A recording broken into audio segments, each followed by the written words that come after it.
What's up, guys? I'm Chris Spags here, back with another Four Corners video for today's 8-game MLB main slate, courtesy of Awesemo.com. It seemed like we had a few people guessing correctly yesterday in our contest down in the comments, guessing two teammates were going to hit a home run. So right now, like this video and leave a comment again guessing two teammates are going to hit a home run. The reason I'm making you guys do this is because stacking is the most important thing you can do when building MLB lineups. You're increasing the correlation between players. That's all you can do to get ahead of the field. So right now, like this video and leave a comment down below giving me your guess to which two teammates are going to hit a home run today. The first corner I want to hit on today, the top pitchers on today's slate, and Chris Sale going against Baltimore is going to be the top owned pitcher industry-wide. He gets 3.2 implied runs against him, and again, he's going to be the top owned option everywhere with 53% on DraftKings, 27% expected on FanDuel, and 52% on Yahoo. Sale may not be as good as he was in previous years with a 1.28 whip and a 4.5% home run rate compared to a 0.94 whip and 2.3% home run rate going back to last year, but he's still good enough versus a Baltimore lineup with a 25.8% K rate versus left-hand pitching. Baltimore's not good. Sale's good enough. He's still not the guy I think we've seen in the past. Might not be as willing to pay his price on other slates, but on this slate in particular, he looks good. The matchup looks fine. I'm willing to go to Chris Sale and volume along with the field. Kyle Hendricks versus Miami gets the lowest total on today's slate with 3.1 implied runs against him.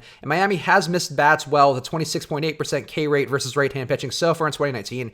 Hendricks himself is not overly impressive with a 7.8% swing strike rate and 10.8 hits per nine allowed so far this year, but he may be due for some positive regression going back to his numbers from last year. Same as other Cubs pitchers this week, he's likely going to give up some stuff here to this Miami lineup who's not that good, but neither are these Cubs pitchers.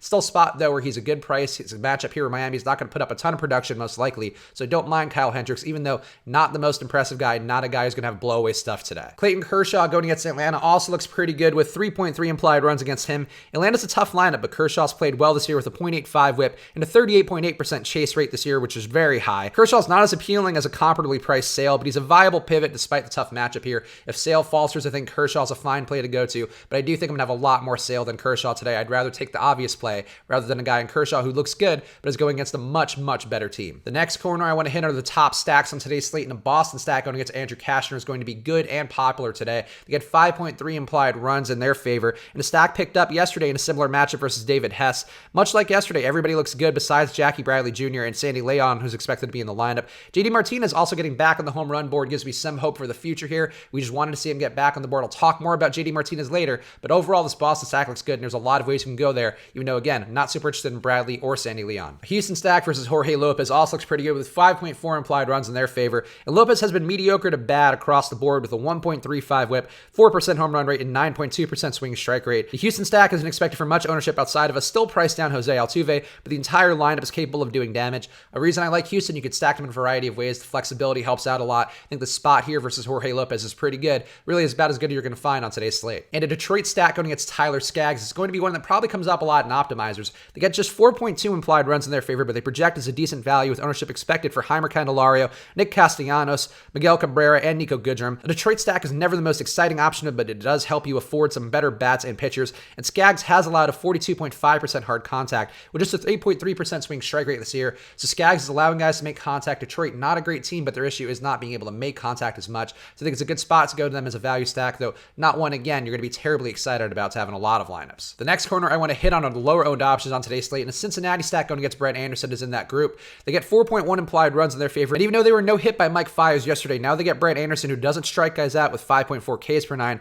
and 9.2 hits per nine allowed. Cincinnati looks like a decent value stack, which makes them an interesting pivot to a higher owned Detroit team. And a guy like Nick Senzel hitting in the leadoff spot has been raking in a very limited sample size versus left-hand pitching with 60% hard contact and a 1,000 ISO. It's obviously going to come down a little bit, but if it doesn't, imagine that. But everybody on the Reds lineup from Eugenio Suarez to Jose Iglesias can get to lefties. Brett Anderson's not good. These Reds are coming off of getting no hit yesterday versus a guy in Mike Fiers who really isn't that good. I think it's a spot here where they're going to get back on track, and Brett Anderson is a perfect guy to do that against. John Gray versus San Francisco also interests me with 4.3 implied runs against him, which is not the best. And Gray hasn't been that great this year, but his 12.5% swing strike rate is in line with his previous efforts going back to last year. San Francisco hit well yesterday versus Antonio Senzatella, but John Gray is much better at missing bats and limiting hard contact. I like John Gray today. I think San Francisco's not that good, and I think Gray can miss the bats enough to have a decent day here. And if he does give up some damage, he still has enough strikeout stuff to have value. A Dodgers stack going against Mike Foltynewicz also interests me with 4.8 implied runs for them. Folty hasn't looked like himself this year with a 1.4 whip, 5.7 xFIP, and 55.6% fly ball rate compared to a 1.1 whip, 3.9 xFIP, and 39.6% fly ball rate going back to last year.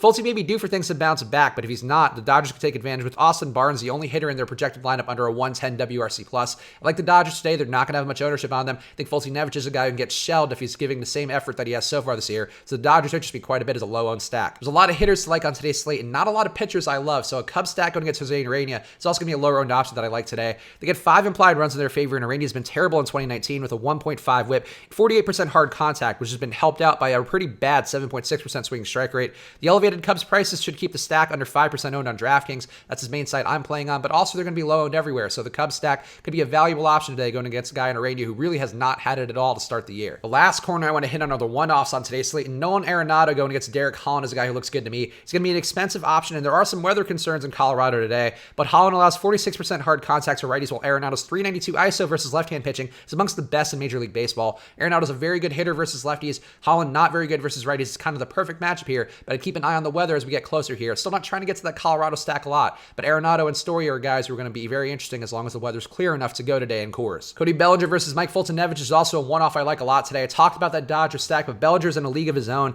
hitting out of the world this year with a 474 on-base percentage, 403 batting average, 403 ISO, and 400 BABIP so far in 2019. He also has a 279 ISO and 308 batting average versus right-hand pitching going back to last year. Fultonevich, as I mentioned, hasn't looked like himself so far this year. Bellinger is a guy who really can take advantage, and he's just hitting crazily. I mean, everything's over 400. That is a very, very rare thing to see in MLB at this point of the season even. So I think it's a good spot here for Bellinger, a guy I'm willing to pay up for in some spots today. And JD Martinez versus Andrew Kashner is also a one-off I like a lot. He hit his first home run yesterday since April 17th, and he's in a perfect spot to continue the momentum today with a 3.3% home run rate in 2019. It still seems due for some positive regression. He was closer to a 6% home run rate last year. So Martinez still has the power. He hasn't gotten the results. Seems like the spot here versus Andrew Kashner should be one for him to make up for the lack of home runs he's had over the last month and change. So that's everything I'm seeing on the slate as of now. So right now, like this video and leave a comment down below giving me your 2 favorite teammates to hit a home run today. Only 8 teams, so it's going to be a tougher one, but we do have some teams that are going to have some high team totals, going to probably put up a lot of runs today. So like the video right now and leave a comment about which 2 teammates hit a home run today down below. And use that promo code SWITCH and HEDGE for half off your first month of any Awesemo.com package. We've talked a lot about Fantasy Cruncher Pro. We've talked about the ownership projections, the rankings, the premium articles, including the deep dive every day. There's a lot of great content there with a premium membership. So use that promo code SWITCH and HEDGE to get half off your first month of any package.